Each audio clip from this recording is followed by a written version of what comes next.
Hi everyone, good evening सभी प्यारे बच्चों को वार्म वेलकम करता हूँ वाईटी योर इंग्लिश शूटर पे। होपफुली आप सभी अच्छे होंगे। मेरा नाम है अमन बहल। आज की क्लास में द हिंदू का एडिटोरियल नहीं पढ़ेंगे क्योंकि आज के दोनों एडिटोरियल्स बड़े बोरिंग है। एक लिखा हुआ है ट्रेड पे और दूसरा लिखा हुआ है इंडिया श्रीलंका के रिलेशंस पे। तो बजाय इन एडिटोरियल्स के इस प्यारे और इंटरेस्टिंग आर्टिकल को कवर करेंगे जो लिखा गया है इंडियन रेलवेज में इलेक्ट्रिफिकेशन पे। रेलगाड़ियों को चलाने के लिए बिजली कहाँ से आती है और उसमें क्या गलती भारत कर रहा है, इस आर्टिकल में देखते हैं। शुरू करेंगे इस आर्टिकल को अपने क्विज़ के साथ में। These are your questions. बड़ी तसल्ली से और बड़ी केयरफुली क्विज़ जो बनाया जाता है ताकि आप जो भी सीखें इस क्लास में उसको इस क्विज़ पे अप्लाई कर सकें। तो आपके कुछ क्वेश्चंस हैं सामने, comprehension, cloze test, grammar, vocab, इन सभी को क्लास के लास्ट में अपने को अटैम्प्ट करना है। पूरे मन से लेक्चर को लेना ताकि 11 में से 11 मार्क्स मिले आपको। आइए लेक्चर को शुरू करते हैं।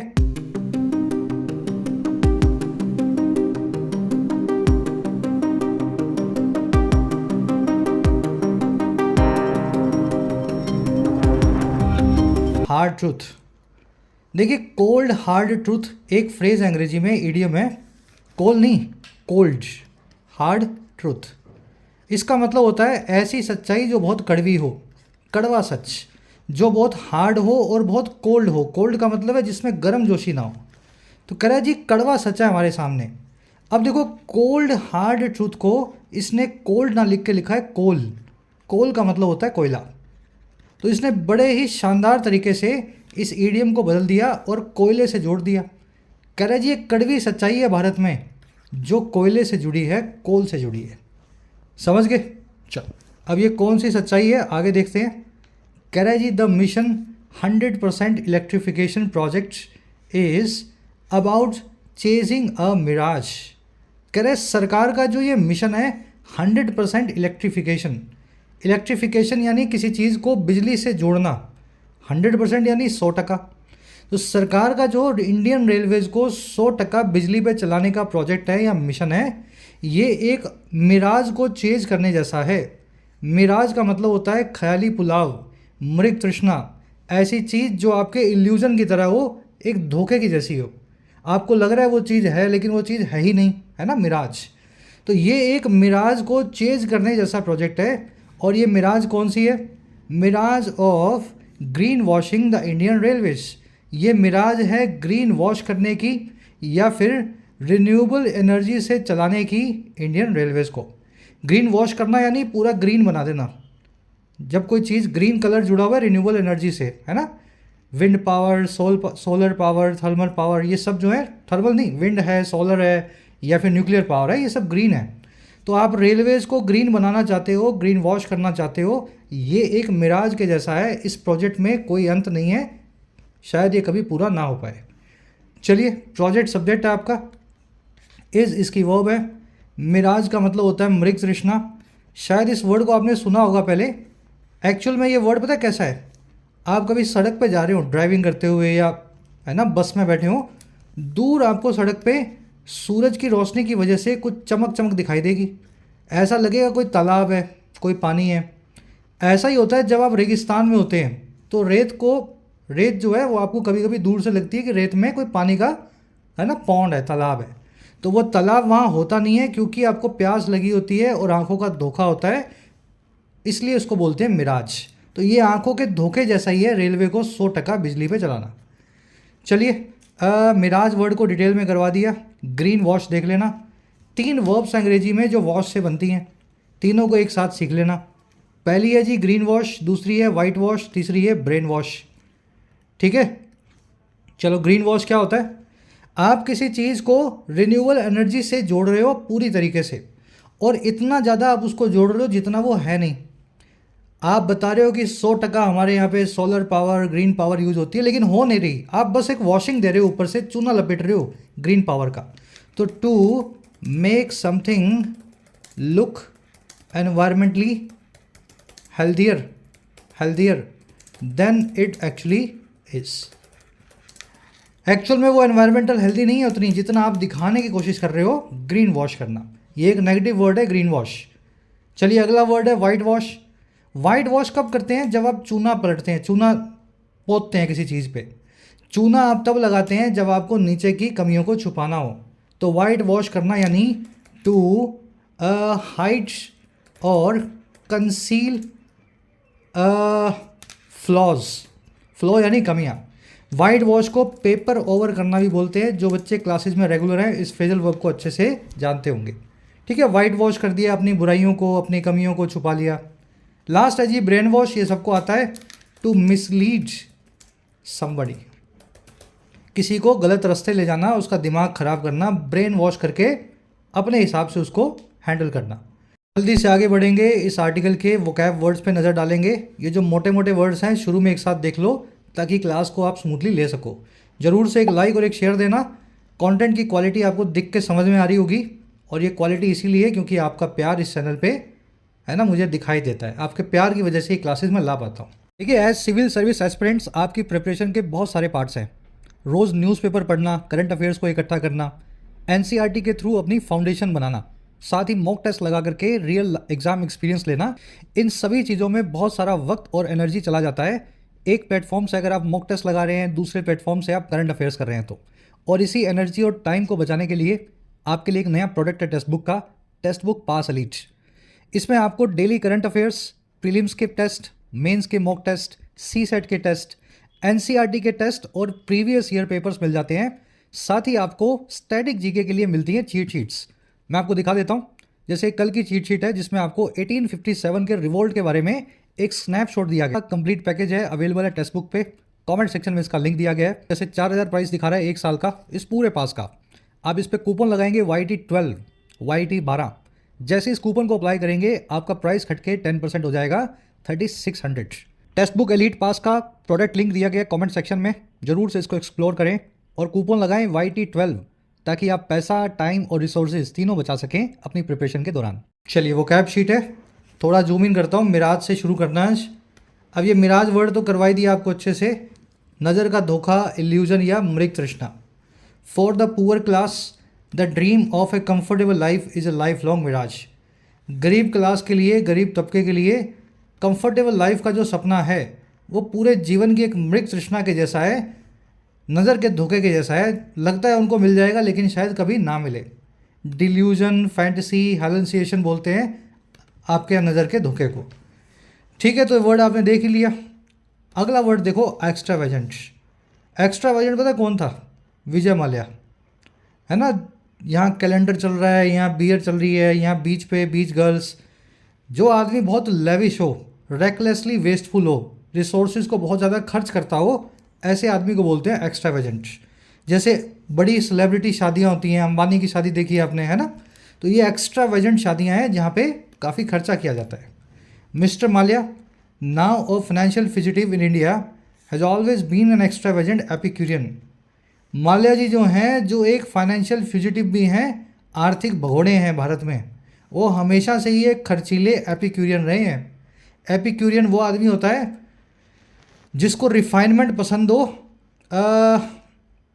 कंजम्पशन में, अच्छा फूड, अच्छी ड्रिंक्स, अच्छा हॉलीडे, एकदम अपर क्लास, हर चीज़ में उसको सबसे अच्छे वाला चाहिए, है ना, भोगने के लिए। तो एपिक्यूरियन ऐसे आदमी के लिए एक वन वर्ड यूज़ होता है। तो माल्या हमेशा से ही इस तरह का रहा है। ये सारे जो हैं सिनोनिम है खर्चीले आदमी के।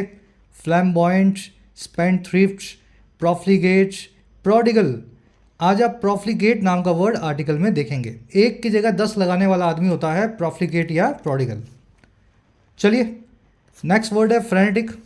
देखिए, फ्रेनेटिक होती है एक भीड़, एक हुजूम जो वाइल्ड हो और एजिटेटेड हो।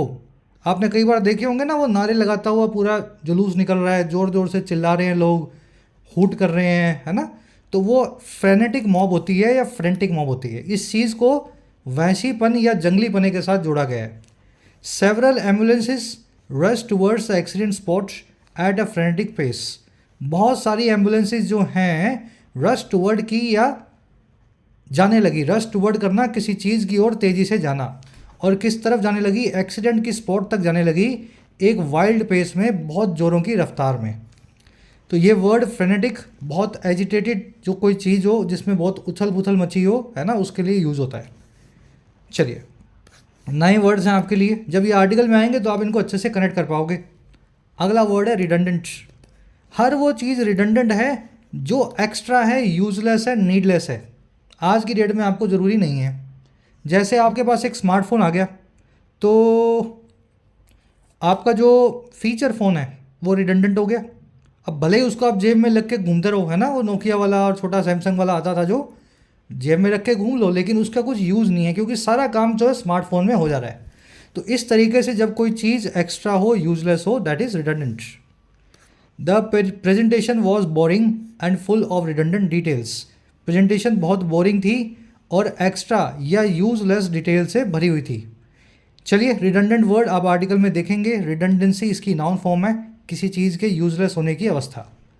चलिए, लास्ट वर्ड है वैनिटी।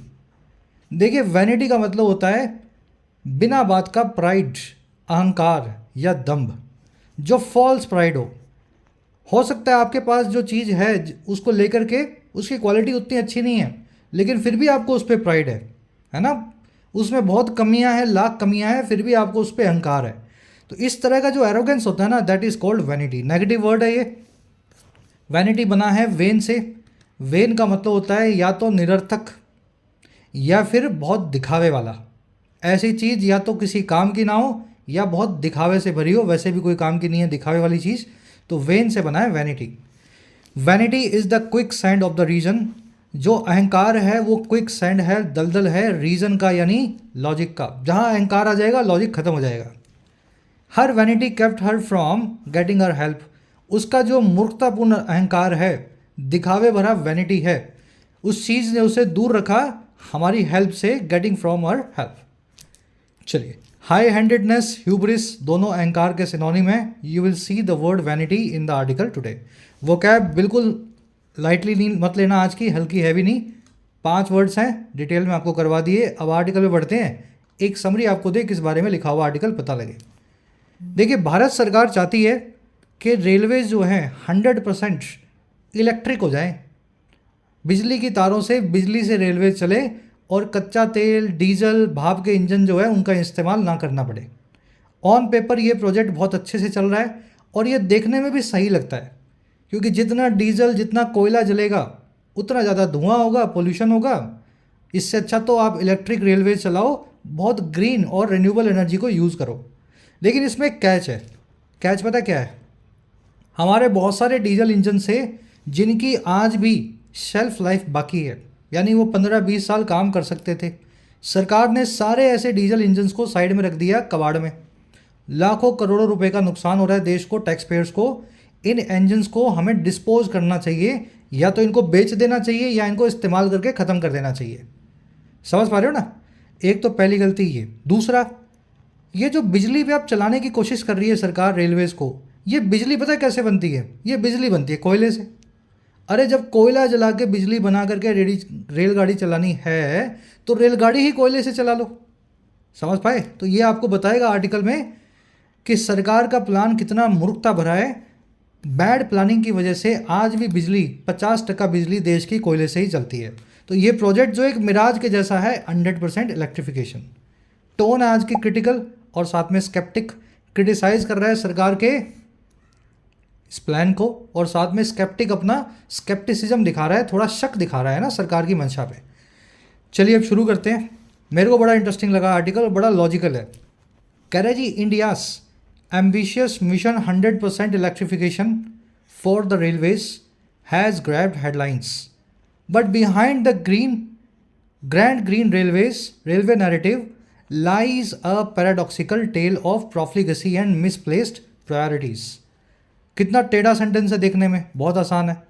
कह रहा है जी, भारत का एम्बिशियस यानी महत्वाकांक्षी, जिसमें बहुत सारे सपने हों, ख्वाब हों। कह रहा है जी, भारत का जो एम्बिशियस प्लान है, महत्वाकांक्षी मिशन है 100% इलेक्ट्रिफिकेशन का इंडियन रेलवेज़ के लिए, इसने ग्रैब कर लिया है, इसने पा लिया है हेडलाइंस को। ये प्लान अब न्यूज़ में आने लगा है।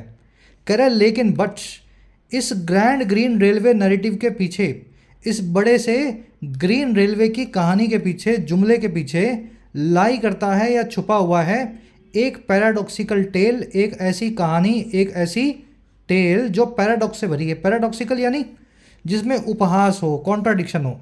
और ये पैराडॉक्सिकल टेल है प्रोफ्लिगसी की, फिजूल खर्ची की और मिसप्लेस्ड प्रायोरिटीज़ की, ऐसी प्रायोरिटीज़ की जो गलत जगह गलत वक्त पे आपने रखी हैं। भाई डीजल का इंजन जब बनाया था इतना पैसा लगा करके, 30 साल उसकी उम्र थी, तो 10 साल चला करके उसको कबाड़ में क्यों फेंक रहे हो? वो ज़्यादा नुकसान हो गया। इससे अच्छा कोयले से उसको चला के या डीजल से उसको चला के 10-12 साल में उसको पूरा करो। तो आपने बड़ी फिजूल खर्ची और प्रॉफिट जो मिसप्लेस्ड प्रायोरिटीज़ दिखाई, और यही टेल जो है, कहानी जो है सरकार के इस प्लान के पीछे है और यही हेडलाइंस में है आजकल। चलिए, मिशन जो है इसकी वर्ब है हैज़ ग्रैब्ड, ग्रैब करना, पा लेना, अचीव करना। टेल की वर्ब है लाइज, टेल का मतलब है कहानी, लाई का मतलब है छुपाना। ये जो दूसरा आप क्लोज देख रहे हैं ये इन्वर्टेड है। इन्वर्टेड ऐसे है जी, बिहाइंड नाम के प्रेपोजिशन से शुरू हुआ है, बट कंजंक्शन लगी हुई है, ये तो चलो दोनों सेंटेंसेस को जोड़ेगी क्लोज को। बिहाइंड प्रेपोजिशन से शुरू हुआ है, इसलिए हेल्पिंग वर्ब या मेन वर्ब सेंटेंस के सब्जेक्ट से पहले रखी हुई है। आप ऐसा भी लिख सकते थे, a tale of profligacy and misplaced priorities lies behind the grand railway, जो है ग्रीन रेलवे नैरेटिव। अब ऐसा भी लिख सकते थे, लेकिन इसने क्या किया, इसने उल्टा कर दिया, इन्वर्ट कर दिया, बिहाइंड से शुरू कर दिया और ऐसे सेंटेंस को बनाया। तो ये अक्सर किया जाता है, जब भी बिटवीन आए, बिहाइंड आए, आफ्टर आए, इन प्रेपोजिशन को शुरू में ला करके सेंटेंस को आप इन्वर्टेड कर सकते हो। ये उन बच्चों के लिए बता रहा हूँ जो एडवांस राइटिंग सीख रहे हैं, बाकी तो आप यही देख लो, सब्जेक्ट टेल है, वर्ब इसकी लाइज है। ठीक है, चलो अब यहाँ पे कन्फ्यूजन तब होती है, यहाँ पे नैरेटिव्स लिखा होता, फिर आप लाई वर्ब देखते तो आप सोचते सर ये नैरेटिव्स की वर्ब लाई क्यों हो गई, है ना, एस क्यों आया, क्योंकि वर्ब जो है वो टेल की है, नैरेटिव्स की वर्ब नहीं है। चलिए आगे बढ़ते हैं। प्रोफ्लिगसी देख लेना, फिजूल खर्ची, एक्स्ट्रावेजेंस, मिसप्लेस्ड यानी गलत वक्त पे गलत जगह। कैरेजी while electrification is held as the solution to save foreign exchange and curb pollution, the ground reality is less green and far more ironic. जहाँ इलेक्ट्रिफिकेशन को हेल किया जाता है या बिजली से चलाने जाने को चीज़ों को ऐसा माना जाता है। हेल करना, किसी चीज़ की प्रशंसा करना।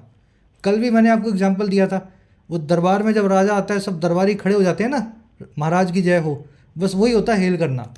कह रहे जी इलेक्ट्रिफिकेशन को भी महाराज की जय हो करके हेल किया जाता है, एक सॉल्यूशन के तौर पे, हल के तौर पे, जो है बचाने का हमारे फॉरेन एक्सचेंज को, विदेशी मुद्रा भंडार को, और कर्व करने का, पोल्यूशन को कंट्रोल करने का, प्रदूषण को।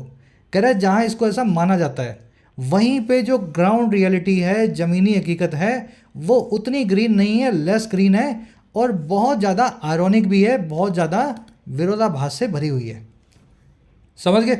चलिए, इलेक्ट्रिफिकेशन की वर्ब है इज हेल्ड, हेल करना समझा दिया आपको मैंने, कर्व करना, कंट्रोल करना, रेन इन करना, किसी पे नियंत्रण पाना, अंकुश लगाना। ग्राउंड रियलिटी की वर्ब है इज। चलिए, आयरॉनिक और ऊपर आपने देखा पैराडॉक्सिकल। भाई आयरॉनिक से बनता है आयरॉनिकल, पैराडॉक्स से बनता है पैराडॉक्सिकल, तो आयरॉनिक और पैराडॉक्सिकल एक ही बात है, समझ गए ना? आयरनी, पैराडॉक्स, आयरॉनिक या पैराडॉक्सिकल। कैराजी take diesel locomotives for example. कैराजी डीजल लोकोमोटिव्स को एग्जाम्पल के लिए ले लो। कैराजी over 760 of them now lie idle. 760 जो हैं अभी की जो हैं सारे के सारे ये आइडल लाई करते हैं या फिर कबाड़ में रखे गए हैं, साइड में पड़े हैं, वो किसी काम के नहीं है। आइडल होना यानी गैर ज़रूरी होना, एकदम इनएक्टिव स्टेट में पड़ा होना। और कह रहे ये पड़े कैसे हैं? Gathering rust across rail yards, gather करते हुए रस्ट को या इकट्ठा करते हुए जंग को रेल यार्ड्स में भारत के, ठीक है, रेलवे यार्ड्स आपको पता ही होगा, स्टेशन के बाहर एक प्लेस होता है जहाँ पे खाली डब्बों को रेलगाड़ी के खड़ा किया जाता है। तो 760 डीजल इंजन भारत में आइडल खड़े हैं रेलवे यार्ड्स में। चलिए, सब्जेक्ट यहाँ पे है नहीं, of course you he subject बनेगा, वर्ब की बेस फॉर्म से सेंटेंस शुरू हुआ है, इंपेरेटिव सेंटेंस है। 760 की वर्ब है लाई। आइडल आप समझते हैं, है ना, पड़ा रहना ऐसे ही। आइडल, आइडियल और आइडल तीन अलग अलग वर्ड्स हैं। आइडल, आइडियल और तीसरा भी आइडल। आइडल तो मैंने आपको बता दिया, जो ऐसे ही पड़ा हो, गैर ज़रूरी, है ना, इनएक्टिव हो, डोरमेंट हो, अनयूज्ड हो। आइडियल और आइडल क्या होते हैं? एक छोटा सा प्रोजेक्ट दे रहा हूँ मैं आपको, अपने आप से डिक्शनरी में सर्च करना तीनों वर्ड्स का मीनिंग और इनके बीच का डिफरेंस, डालना कमेंट्स में। ये छोटी छोटी चीज़ें जो है आपके दिमाग में बैठ जाएंगी खुद से। जब करता है ना आदमी, वो चीज़ हमेशा दिमाग में रहती है। मैं भी बता सकता हूँ, लेकिन करना आपको खुद है। चलो, आइडियल और आइडल का मीनिंग सर्च करके डालना कमेंट्स में। आगे बढ़ेंगे, तीनों अलग अलग वर्ड्स हैं। कह रहा है जी, because the railways in its frenetic bid to electrify the entire broad gauge network has rendered perfectly functional diesel engines redundant. कह रहा है जी, ये इसलिए हो रहा है क्योंकि हमारी जो इंडियन रेलवेज है अपनी इस फ्रेनेटिक बिड में, बिड यानी कोशिश, फ्रेनेटिक यानी ज़ोरों शोरों से होने वाली, बहुत एजिटेशन और वाइल्डनेस से जब कोई काम आप करते हैं, जैसे वो हुजूम निकलता है ना नारे लगाता हुआ, तो रेलवे जो है अपने इस ज़ोरों शोरों के प्रयास में या कोशिश में जो है बिजली से चलाने का, इलेक्ट्रीफाई करने का पूरे ब्रॉडगेज नेटवर्क को भारत के, कह रहा है इस रेलवे ने रेंडर कर दिया है या बना दिया है सही तरीके से फंक्शनल, परफेक्ट तरीके से काम करने वाले डीजल इंजन्स को रिडंडेंट। रिडंडेंट क्या होता है? यूजलेस। अब इलेक्ट्रिक इंजन आ गया तो डीजल इंजन का क्या करना भाई? कोई काम है? नहीं है ना। तो ये काम रेलवे ने गलती से कर दिया है। चलिए, रेलवेज की वो है हैज़ रेंडर्ड, रेंडर करना, बना देना। रिडंडेंट यानी जिसकी कोई ज़रूरत ना हो। फ्रेनेटिक यानी एजिटेटेड या वाइल्ड, ऑलरेडी आप देख चुके हैं। आगे का कह रहा है जी, कह रहा है जी most with over 15 years of service still left. इनमें से ज़्यादातर जो हैं उनकी 15 साल की उम्र, सर्विस की जो एज है अभी भी बाकी है।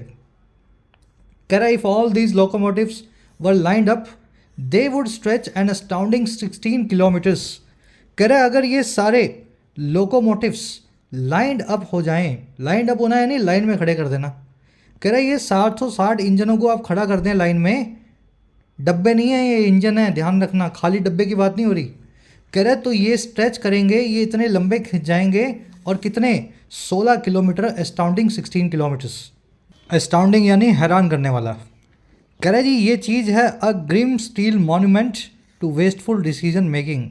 ये जो पूरा बन जाएगा 16 किलोमीटर का पुलिंदा, ये एक स्टील मॉन्यूमेंट होगा, स्टील का बहुत बड़ा पुलिंदा होगा जो बड़ा ग्रिम होगा। ग्रिम का मतलब है डिसअपॉइंट करने वाला, सैड करने वाला, तो आपको उदास कर देने वाला स्टील का पुलिंदा होगा। और ये मॉन्यूमेंट होगा वेस्टफुल डिसीजन मेकिंग का, ऐसी डिसीजन मेकिंग का जो वेस्ट करने वाली है। मतलब 760 इंजन के डब्बे, इंजन्स आपने कबाड़ में फेंक रखे हैं, 15-16 किलोमीटर की तो लाइन बना देंगे अगर ये खड़े हो जाएं एक साथ। सोचो कितनी हॉर्स पावर होगी, कितना पैसा लगा होगा। तो ये देख करके लगता है कि ये वेस्टफुल डिसीजन मेकिंग कर रहा है रेलवेज इन सबको फेंक करके। चलिए, लोकोमोटिव्स की वर्ब है वर लाइंड अप। ठीक है, लोकोमोटिव आपको बता दिया मैंने, डब्बे को बोलते हैं। रिडंडेंट जो काम का ना हो, दे की वर्ब है वुड स्ट्रेच। ग्रिम यानी जो निराश कर दे, उदास कर दे, हताश कर दे, डिसअपॉइंटिंग हो। मॉन्यूमेंट यानी बड़ा सा ढेर, पुलिंदा। चलिए आगे और बढ़ते हैं। कह रहा है जी the justification for electrification hinges on reducing diesel imports and improving environmental sustainability. कह रहा है जो जस्टिफिकेशन है, जो सफाई है, जस्टिफिकेशन क्या होता है? किसी चीज़ का एक्सप्लेनेशन, सफाई। कह रहे जो सफाई आती है सरकार की तरफ से इस इलेक्ट्रिफिकेशन की मिशन के लिए, कह रहे ये सारी जस्टिफिकेशन हिंज ऑन करती है या डिपेंड ऑन करती है इस चीज़ पे। और वो चीज़ क्या है कि हमें रिड्यूस करना है डीजल के इंपोर्ट्स को, डीजल के आयात को, और प्रमोट करना है एनवायरमेंटल सस्टेनेबिलिटी को, या फिर मौसम के अंदर, पर्यावरण के अंदर स्थिरता को। सस्टेनेबिलिटी क्या होती है? एंड्योरेंस, टिकाऊपना। तो हम पर्यावरण को बचाना चाहते हैं और डीजल पे खर्चा कम करना चाहते हैं, इसलिए रेलवेज़ को इलेक्ट्रिक बना रहे हैं। ये हमारा जस्टिफिकेशन है। जस्टिफिकेशन सफाई की वर्ब है हिंज ऑन, हिंज ऑन करना, रिलाई ऑन करना, डिपेंड ऑन करना। कह रहा है जी but here is the catch. कह रहा है लेकिन कैच यहाँ पे है। कैच का मतलब होता है किसी चीज़ के अंदर की यूनिक क्वालिटी। जैसे मूवी में मोड आ जाता है ना, अचानक से टर्न आ जाता है, तो इस कहानी का जो मोड है, कैच है, जो यूनिक पॉइंट है वो ये है, railways consume just 2% of India's total diesel. Railway दुनिया का, भारत का सिर्फ 2% डीजल जो है कंज्यूम करता है। कह रहा है जी far overshadowed by trucks and agriculture, जो कि बहुत ज़्यादा ओवर शेडोड है, बहुत ज़्यादा कमतर है जो ट्रक्स और एग्रीकल्चर में कंज्यूम होता है उससे। ओवर शेडोड होना यानी आपके ऊपर किसी और की शेडो है, आप तो बहुत छोटे हो साइज़ में, कोई और चीज़ आपके पास खड़ी है बड़ी सी जिसकी छाया के नीचे आप दबे हो। तो ट्रक्स और एग्रीकल्चर जो है बाकी का 98% डीजल ले जाते हैं, या फिर यूँ कहते हैं बाकी का मेजॉरिटी डीजल जो है खर्च कर देते हैं। रेलवे चलाने में 2% ही डीजल भारत का खर्च होता है। चलिए, कैच की वर्ब है इज़। हेयर का मतलब यहाँ पे here, there, herein, therein जब भी शुरू में आ जाएं वर्ब को सब्जेक्ट से पहले रखा जाता है। रेलवेज की वर्ब है कंज्यूम। कह रहा है जी the elephant in the room में रिमेन्स अनटच्ड।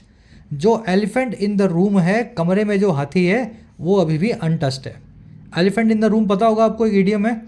एक ऐसी चीज़ जो बहुत इंपॉर्टेंट है, एक ऐसा प्रॉब्लम जो बहुत इंपॉर्टेंट है, लेकिन आप उसको इग्नोर कर रहे हैं क्योंकि आपके पास उसका सोल्यूशन नहीं है। कमरे में बैठे हैं, पास में एक हाथी पड़ा है, लेकिन हाथी को बाहर कैसे निकालें कमरे से, आपसे तो निकलेगा नहीं, तो आपने आंखें बंद कर ली, हाथी खड़ा है अपनी जगह। तो ऐसी समस्याओं को बोलते हैं एलिफेंट इन द रूम। तो कह रहा है हमारी भी ऐसी समस्याएं एलिफेंट इन द रूम है, ट्रक पे, एग्रीकल्चर में डीजल कम करना, जिसको हमने छुआ भी नहीं। चलिए, एलिफेंट से बनने वाली ये 3-4 इडियम्स और हैं इसी मीनिंग वाली, जैसे कि skeleton in the closet. Closet यानी अलमारी, स्केलेटन यानी कंकाल। आपकी अलमारी में कंकाल रखा है, यानी आप एक हत्यारे हैं, किसी को मार करके आपने अलमारी में छुपाया है। या फिर यूँ कह दूँ मैं, एक सीक्रेट है आपके पास्ट का जो आपकी अलमारी में रखा हुआ है। स्केलेटन इन क्लोजेट, एक second, a hidden secret. Secret वैसे भी हिडन नहीं होता, लेकिन ऐसा सीक्रेट है जिसको आपने दुनिया से छुपा रखा है, आपके कुछ पास्ट की कोई ऐसी घटना है। Skeleton in the closet. White elephant. White elephant का मतलब है सफ़ेद हाथी, और सफ़ेद हाथी थाईलैंड के अंदर पूजे जाते हैं। पूजे जाने का मतलब है आप उस हाथी पे सवारी नहीं कर सकते, उसको खिलाना पिलाना अलग पड़ेगा रोज़। तो सफ़ेद हाथी एक निरर्थक चीज़ को, यूजलेस चीज़ को बोलते हैं an expensive but useless item. भाई सफ़ेद हाथी खरीद के ले आए आप, थाईलैंड के हो मान लो, ना उस पर बैठ सकते, ना उसकी सवारी कर सकते, क्योंकि वो तो पूजा जाता है, और उसको खाना रोज़ खिलाना है। तो ऐसी चीज़ें जो आपके सर पे लाइबिलिटी बन के आ जाए, बहुत महंगी हो, जिनका कुछ यूज़ भी ना निकले, सफ़ेद हाथी या वाइट एलिफेंट कहलाती हैं। तीसरी इडियम है सी पिंक एलिफेंट। पिंक वर्ड को जोड़ा जाता है नशे से। अगर आप पिंक एलिफेंट सी कर रहे हैं, then you are in a state of intoxication. आप नशे की स्टेट में हैं। टू बी इन नशा, ठीक है, नशे को बोलते हैं इंटॉक्सिकेशन। तो in a state of intoxication, टॉक्सिकेशन। लास्ट है जी to bury your hand in the sand. अगर आप अपना हेड यानी सर सैंड में डाल दो, यानी रेते में मुंह दे दो, तो ये कौन करता है? ये करता है शुतुरमुर्ग। जैसे बिल्ली आंख बंद कर लेती है ना दूध पीते हुए कि उसको कोई देख नहीं रहा, शुतुरमुर्ग क्या करता है, जब परेशान हो जाता है या कुछ को डर लगता है, तो पास में रेता होगा, उसमें अपना मुंह दे देगा, उसको लगेगा कि मुझे दिख नहीं रहा तो मुझे कोई डर भी नहीं है। तो to bury your hand in a sand का मतलब यही होता है, शुतुरमुर्ग की तरह काम करना। To close your eyes to the danger, to the danger. ठीक है, चल 4 इडियम्स हैं, बड़ी अच्छी इडियम्स, याद रखना। आगे बढ़ते हैं। कोशिश करता हूँ मैं जितनी चीज़ों कनेक्ट कर सकूँ आपकी रीडिंग में, साथ साथ में आप कवर कर लो। कह रहा है जी एंड द ग्रीन क्लेम। और ग्रीन क्लेम का क्या हुआ जो सरकार दावा करती है कि ग्रीन कर देंगे? कह रहा है जी लाफेबल, ये हंसी का पात्र है। वो ऐसे, over 50% of India's electricity still comes from coal. 50% से ज़्यादा भारत की बिजली आज भी कोयले से आती है। कह रहा है जी transported ironically by the railways itself, जो कि ट्रांसपोर्ट किया जाता है या एक जगह से दूसरी जगह भिजवाया जाता है विरोधात्मक तौर पे या आयरॉनिकल मैनर में रेलवे के द्वारा ही। कितनी अजीब बात है ये। अब ये देखना, अगला सेंटेंस आपको समझ में आएगा। कह रहा है जी पिक्चर दिस, इस चीज़ को पिक्चराइज करो, दिमाग में सोचो। Electric locomotives powered by coal based electricity. बिजली से चलने वाला रेलवे का इंजन, जो कि ऐसी बिजली से चल रहा हो, पावर से चल रहा हो, जो कोल से बनी हो, कोयले से बनी हो। और फिर वो बिजली से चल के कर क्या रहा है? कह रहा है जी moving more coal to thermal plants. वो ले जा रहा है और कोयला थर्मल प्लांट्स की तरफ, या फिर कोयले से बिजली बनाने वाले पावर हाउस की तरफ। और क्यों? टू जनरेट मोर इलेक्ट्रिसिटी, ताकि और इलेक्ट्रिसिटी बने। कह रहा है जी an endless loop of pollution, pollution का कभी ना ख़त्म होने वाला कुचक्र। बिजली बनाई कोयले से, कोयला कैसे आया? रेलवे से आया। रेलवे से कोयला ला करके बिजली बनाई और उस रेलवे को उसी बिजली से चला रहे हो और फिर बोल रहे हो सब कुछ इलेक्ट्रीफाइड, सब कुछ इलेक्ट्रीफाइड, ग्रीन ग्रीन ग्रीन। कहाँ ग्रीन? बिजली तो कोयले से ही बन रही है आपकी, ग्रीन कैसे हुआ? समझ गए ना? चलिए, ओवर 50% ऑफ इंडियाज इलेक्ट्रिसिटी की वर्ब है कम्स। पिक्चर यहाँ पे वर्ब है, इम्पेरेटिव वर्ब है, सब्जेक्ट यहाँ पे यू होगा of course. You picture this, आप इसी चीज़ को सोचो। कह रहे जी unless India transitions to 80% renewable power a far off dream, green railways remains a fantasy. कह रहे जी अगर ऐसा ना हो, कैसा ना हो? अगर, अनलेस, देखो अनलेस का मतलब होता है अगर ऐसा ना हो। कह रहे जी अगर इंडिया ट्रांजिशन ना करे, शिफ्ट ना करे 80% रिन्यूएबल पावर तक, यानी देश में 100 किलोवाट बिजली चाहिए रोज़, तो 80 किलोवाट जो है सूरज से, जो रोशनी से, हवा से, या न्यूक्लियर जो है थर्मल न्यूक्लियर प्लांट में बने। कह रहा जी जब तक ऐसा हम ना कर पाएँ तब तक ये जो दूर दराज का सपना है, फार ऑफ ड्रीम है, हरी रेलवेज का, ये बना रहता है एक फैंटेसी, एक कोरी कल्पना। समझ गए? चलिए, इंडिया की वर्ब है ट्रांजिशंस, फार ऑफ ग्रीन की ड्रीम की वर्ब है रिमेन्स। फार ऑफ यानी दूर दराज का, ट्रांजिशन करना यानी किसी तरफ शिफ्ट करना, बदलाव आना। अनलेस का मतलब है अगर ऐसा ना हो। याद होगा आपको, अनलेस, अनटिल और लेस्ट के बाद में नॉट लगाने की ज़रूरत नहीं है। नॉट लगाना यानी वर्ब को नेगेटिव बनाना। वर्ब को नेगेटिव नहीं बना सकते आप। अगर वर्ब को नेगेटिव बनाएंगे तो इन तीनों वर्ड्स में भी ना ऑलरेडी लगा हुआ है। अनलेस मतलब अगर ऐसा ना हो, अनटिल मतलब जब तक ऐसा ना हो, लेस्ट का मतलब है कहीं ऐसा ना हो, है ना? ये कॉन्सेप्ट बहुत बार आता है, इसलिए खाली बोल करके बता रहा हूँ ताकि आप फटाफट इसको रिवाइज कर सको, फिर किसी क्लास में डिटेल में आपको करवाएंगे। चलिए, तो इंडिया डज नॉट ट्रांजिशन नहीं लिखना है, नॉट नहीं लगाना है, नॉट ऑलरेडी यहाँ पे आ चुका है। अगर इंडिया ट्रांजिशन ना करे, ये ना से ऑलरेडी कनेक्टेड है। चलिए, लास्ट पैराग्राफ। इसीलिए इलेक्ट्रिक व्हीकल लेने का मन भी नहीं करता लोगों का, जब बिजली तो बननी नहीं है, मतलब समझ गए ना? बिजली तो कोयले से बनेगी, तो फिर इलेक्ट्रिक ईवी लेके क्या करोगे? उससे अच्छा तो सीधे ही पेट्रोल से चला लो गाड़ी, सीधे सीधे। कह रहा है even more puzzling is the railways decision to retain 2500 diesel engines for strategic purposes. कह रहा है जी इससे भी ज़्यादा पजलिंग है या पजल करने वाला है, और क्या चीज़? ये रेलवे का डिसीजन या फैसला। Even more puzzling is the railways decision, कि ये रिटेन करके रखेंगे, अपने पास रखेंगे 2500 डीजल इंजन्स। और क्यों? सोचे समझे पर्पजेस के लिए, स्ट्रेटेजिक पर्पजेस के लिए, है ना? बोला आपकी स्ट्रेटेजी का पार्ट है, डीजल इंजन भारत में होना चाहिए, चाहे यूज हो या ना हो। And another 1000 for traffic needs, और 1000 और रखेंगे ट्रैफिक की नीड्स के लिए, कभी ज़्यादा लोड आ जाए रेलवेज पे तो डीजल इंजन भी चला सकें। कह रहा है ये और ज़्यादा पजलिंग है। कह रहा है so this is 100% electrified system will still chug on diesel.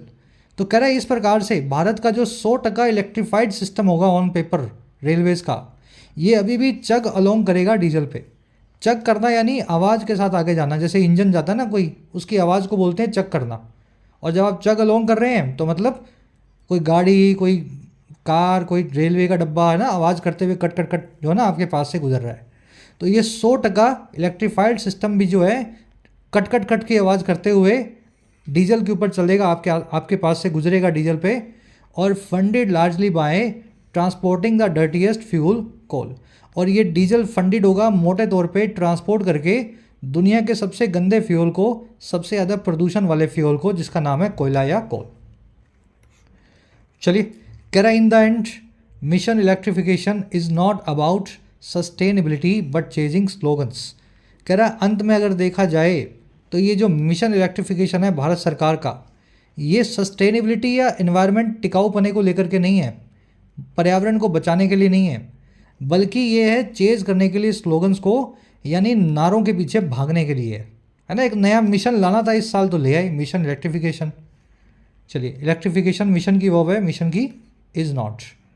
कह रहा है जी it is a classic case of headline hunting vanity projects. कह रहा है ये क्लासिक केस है ऐसे वैनिटी प्रोजेक्ट्स का। देखिए, वैनिटी मैंने आपको बता दिया था, शो ऑफ, है ना, आडंबर, हिंदी में आडंबर बोल सकते हैं, आडंबर भरे प्रोजेक्ट्स का जो हेडलाइन हंटिंग है, जिसको हेडलाइन हंट करना आता है, मतलब प्रोजेक्ट का नाम ऐसा है कि हर हेडलाइन में प्रोजेक्ट का नाम आपको दिखेगा। तो ये क्लासिक केस है इस तरह के आडंबरी प्रोजेक्ट का। और कौन सा प्रोजेक्ट है ये? Steam rolling through policies, thoughtful policies, जो स्टीम रोल करता है या फिर पुश करता है फोर्स के साथ में सोची समझी हुई पॉलिसीज को। कह रहा है जी, while taxpayers foot the bill for a system that is not quite as green as advertised. जबकि टैक्स पेयर्स जो हैं वो फुट द बिल करते हैं। फुट द बिल करना यानी किसी चीज़ की कीमत को भुगतना।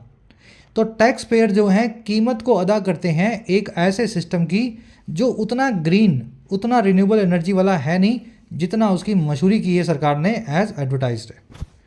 समझ गए ना? पावरफुल है लाइन लास्ट वाली काफ़ी। चलिए, लंबे लंबे सेंटेंस है लेकिन छोटे छोटे पीस करके पढ़ा रहा हूँ आपको। इट की वर्ब है इज, टैक्स पेयर्स की वर्ब है foot the bill. Foot the bill कैसे बनाए? जो बिल के लास्ट में टोटल का होता है, जैसे आपने ऊपर कुछ होटल में गए, कुछ खाया, तो सारे मेन्यू में पड़ जाएंगी चीज़ें, लास्ट में टोटल लगेगा, टोटल को बोला जाता है फुट। और जो आदमी फुट द बिल करता है यानी वो टोटल लगा रहा है बिल का, यानी वही बिल को भरेगा। तो फुट द बिल करना किसी चीज़ की कीमत को अदा करना। भारत का टैक्स पेयर सरकार की इन मूर्खता भरे कारनामों को की कीमत को अदा करता है। चलिए, वैनिटी आपने देख लिया, आडंबर, show off, false pride, steam roll करना। रैपअप करते हैं क्लास को, जल्दी से आ जाओ अपने क्विज पे। पढ़ने में ज़्यादा मुश्किल नहीं लगा होगा ना? मुझे शुरू में लगा था ये मुश्किल होगा पढ़ाने में, लेकिन पढ़ाते पढ़ाते फ्लो बन जाता है। 5 क्वेश्चंस, 5 आपके पास वर्ड्स हैं जो इस क्लास में आपने देखे। रिडंडेंट यानी गैर ज़रूरी, प्रॉफ्लिगेट यानी खर्चीला, बेफजूल की खर्ची करने वाला, मिराज यानी नज़र का धोखा या मृग तृष्णा, हाई हैंडेड यानी बहुत ज़्यादा प्राइड से भरा हुआ, है ना, गुमान या दम से भरा हुआ, हाई हैंडेड, फार ऑफ यानी दूर दराज का। इन 5 वर्ड्स को इन 3 ब्लैंक्स में फिट करना है। जो 3 ब्लैंक्स आपको सूट करें, इन 5 वर्ड्स को वहाँ पे लगाना है। करके दिखाओ। चलो, वीडियो को पॉज करके ट्राई देना, मैं अब करवा रहा हूँ, पहले खुद से ट्राई दोगे तभी फ़ायदा मिलेगा। सरकार का जो एम्बिशियस ग्रीन एनर्जी प्लान है वो निकल करके आया एक ऐसी चीज़, तो क्या चीज़ निकलेगा इन 5 में से? प्रॉफ्लिगेट तो एक एडजेक्टिव है, यहाँ पे नाउन चाहिए अ आर्टिकल के बाद। प्रॉफ्लिगेट यानी खर्चीला, रिडंडेंट यानी गैर ज़रूरी, हाई हैंडेड यानी भरा हुआ प्राइड से, फार ऑफ, ये चारों एडजेक्टिव है। मिराज एक नाउन है, मिराज का मतलब होता है नज़र का धोखा। तो ये निकल करके आया एक मिराज, मृग तृष्णा। ठीक है, कह रहा है with its high handed approach alienating stakeholders. इसकी हाई हैंडेड अप्रोच के साथ में जो एलिनेट करती है या नाराज करती है सभी स्टेक होल्डर्स को जो इस प्रोजेक्ट से जुड़े हुए हैं, आम आदमी भी, सरकारी, प्राइवेट, सब कंपनियां, है ना। कह रहा है जी, dash spending on dash projects drained resources. इस तरह की जो स्पेंडिंग थी या खर्चा था इस तरह के प्रोजेक्ट्स पे, उसने रिसोर्सेज को ड्रेन कर दिया, संसाधनों को ख़त्म कर दिया। स्पेंडिंग कैसी होती है? स्पेंडिंग बेफिजूल की होती है। तो यहाँ पे यूज़ कर सकता हूँ मैं प्रॉफ्लिगेट स्पेंडिंग, आ सकता है ना, प्रॉफ्लिगेट स्पेंडिंग। और प्रोजेक्ट्स कैसे हो सकते हैं? प्रोजेक्ट हो सकता है रिडंडेंट, गैर ज़रूरी, जिसकी ज़रूरत ना हो, बस ऐसे ही हाथ पांव मार रहे हो आप अच्छा दिखने के लिए। तो बेफिजूल की खर्ची ने बिना बात के प्रोजेक्ट्स पे हमारे सारे रिसोर्सेज को ड्रेन कर दिया। तो यहीं पे आपका पूरा हो गया, बाकी छोड़ दो, है ना। 3 आंसर आपके निकल आए। चलो, ज़रूर से क्लोज टेस्ट को अटैम्प्ट दिया करो, यही एग्ज़ाम में देखते हो आप, वहाँ भी करना ही है आपको, है ना। यहाँ जितना गलत कर लोगे एग्ज़ाम में उतना सही होगा। सेकंड क्वेश्चन आपका कह रहा है जी, जो कंपैरिजन है डीजल लोकोमोटिव्स का उदास करने वाले स्टील के बड़े बड़े पुलिंदों से, ढेर से, कह रहा है ये कंपैरिजन किस काम आया इस आर्टिकल में, क्यों किया गया कंपैरिजन? आराम से चारों पढ़ो आप, जो आपके ऑप्शंस हैं और खुद से एक बार ट्राई दो।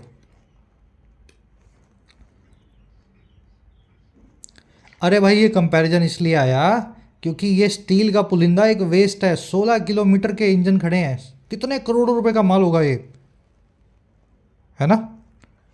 Emphasise the sheer scale of wastefulness in the electrification initiative. चलो नेक्स्ट पे आ जाओ। शेयर यानी निरा, स्केल यानी लेवल, वेस्टफुलनेस यानी बेफजूली या खर्ची, मतलब चीज़ों को वेस्ट करना। कह रहा है जी, अब तीसरा क्वेश्चन इन्फ्रेंस बेस्ड है, बैंक वाले खुद से अटेम्प्ट करना है इसको, जरूर से आना चाहिए आपको। ये इन्फ्रेंस से पूछना, निकालना है आंसर इसका। अगर इंडियन रेलवे 100% इलेक्ट्रिफिकेशन कर ले, बिना रिन्यूएबल एनर्जी के सोर्सेज तक ट्रांजिशन किए, बिना उनको यूज़ किए, इनमें से कौन सी स्टेटमेंट लॉजिकली ट्रू होगी? बिना रिन्यूएबल एनर्जी को अपनाए 100% इलेक्ट्रिफिकेशन भारत का रेलवे कर दे, तो चारों में से कौन सा इन्फ्रेंस आपके हिसाब से सही होगा? देखो जी, इससे एक इन्फ्रेंस सही निकलेगा, खुद से ट्राई दे लेना। सरकार खुद को और पूरे देश को मूर्ख बनाएगी। एनवायरमेंटल सस्टेनेबिलिटी का जो गोल है वो ऑन पेपर पे रह जाएगा, वो पूरा प्रोजेक्ट अंडरमाइन हो जाएगा। आपने बिजली से चला दी रेलवेज, और बिजली कहाँ से लाए? कोयला जला के, है ना? तो कान को ऐसे नहीं ऐसे पकड़ लिया और पेपर पे दिखा दिया, सब कुछ साफ है। चलो आप ये बीच के क्वेश्चंस खुद से कर लोगे मेरे ख्याल से। 6 क्वेश्चंस हैं। White wash something, foot the bill, skeleton in the closet, और वैनिटी का आपसे उल्टा पूछा है, सीधा नहीं, सिनोनिम नहीं, उल्टा। तो 3-4 वर्ड्स हैं, मीनिंग निकालो, जिस वर्ड को जो लास्ट में रह जाएगा वो आपका आंसर निकलेगा, ठीक है? ह्यूब्रिस, रिडंडेंसी, मिराज आपको करवाए थे। 2 क्वेश्चन हैं लास्ट में। पहला क्वेश्चन है लेस्ट की वजह से, ग्रामर का क्वेश्चन है। एक एरर आपको मिलेगी, आप उसको सही करना है आपको। और दूसरा आपको एरर मिलेगी इस एडवर्ब की वजह से, अंडर नो सर्कमस्टेंसेज। ये कॉन्सेप्ट आज आया नहीं, लेकिन आपको ऑलरेडी करवाया हुआ है। नेगेटिव एडवर्ब्स क्लोज की शुरुआत में आ जाए तो क्लोज को क्या करती है? इन्वर्ट कर देती हैं, वर्ब जो है सब्जेक्ट से पहले आ जाती है, ठीक है? तो कोशिश करना है। कॉन्सेप्ट दोनों आपको करवाए हुए हैं। फर्स्ट कमेंट में मैंने आंसर्स डाल दिए हैं, 6 से लेकर के 11 तक के, 1 से 5 आपको करवा दिया। आउट ऑफ 11 कितने मार्क्स मिले ज़रूर से बताना, और आज की क्लास कैसी लगी ये भी लिख करके बताया करो। चलिए मुलाकात देंगे नेक्स्ट क्लास में। ज़रूर से एक लाइक और एक शेयर देना if this quality content is beneficial to you and your studies. Until then चलेंगे मुलाकात कल की क्लास में। जिन बच्चों को कोर्सेज की ज़रूरत है, एक्स्ट्रा क्लासेस की ज़रूरत है, you can take the benefits of the courses. Application को डाउनलोड करें, YT ऐप को, आपको राइटिंग का, SSC का और बैंकिंग का, इनफैक्ट UPSC का भी कोर्स मिल जाएगा। अफोर्डेबल कोर्सेज है, मेहनत करना चाहते हैं तो ऐप को डाउनलोड करें, कमेंट सेक्शन में लिंक रखा गया है, you can take the benefits. चलिए अंटिल देन साइनिंग आउट।